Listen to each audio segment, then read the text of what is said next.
Quelles traces laissons-nous sur notre passage? Que restitue-t-elle de nous?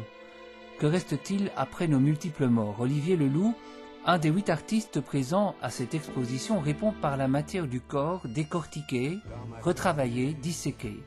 Une espèce de cabinet de curiosité qui réduit l'être humain à sa plus simple expression, comme si l'empreinte à laisser c'était précisément le sang, la chair, la glaise dont est fait le golem. Plus légères, les empreintes de Regan Cox sont géographiques. On pense à la topologie d'une cité vue d'en haut, avec ses quartiers imaginaires, ses rues, son cimetière, et puis des gros plans sur tous ces lieux dans des tableaux annexes. On le voit donc, ce thème de l'empreinte est bien plus large qu'on pourrait le croire au premier abord. Un hymne à l'amour, orifère, ébullition, réaction. L'empreinte, en fait, c'est un peu un thème qui est assez large, évidemment, mais c'est un thème aussi qui permet de rassembler pas mal d'artistes sur quelque chose d'assez basique. Quand on fait une empreinte de pas dans la neige ou dans la boue, forcément on la voit parce qu'on se retourne et qu'on regarde vers le passé, mais si on veut continuer à avancer, il faudra qu'on fasse une empreinte vers l'avant aussi, on va devoir marcher et avancer. Quand on arrête de marcher et d'avancer, c'est un peu la mort finalement. Donc l'empreinte, c'est quelque chose qui est à la fois positif, parce qu'il se tourne vers l'avant, et c'est aussi quelque chose qui est un petit peu plus négatif parfois, parce qu'il est obligé de tenir compte du passé qu'on a construit.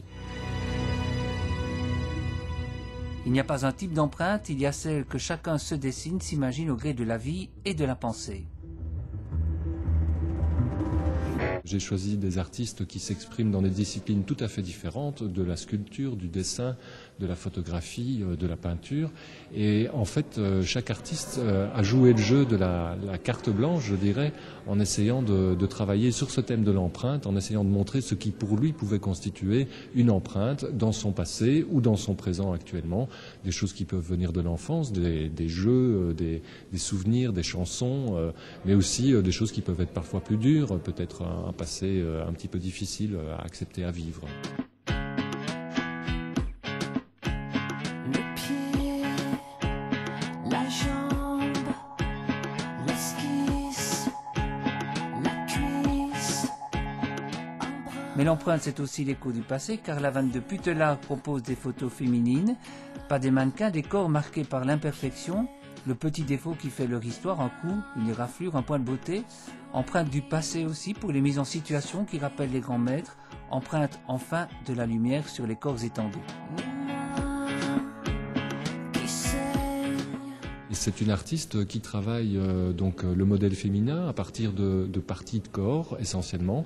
Mais si on regarde un petit peu l'histoire de l'art et notamment celle des grands peintres hollandais et flamands, on s'aperçoit qu'elle reproduit, elle relie dans ses œuvres photographiques les grands canons de cette esthétique qui était celle des peintres hollandais.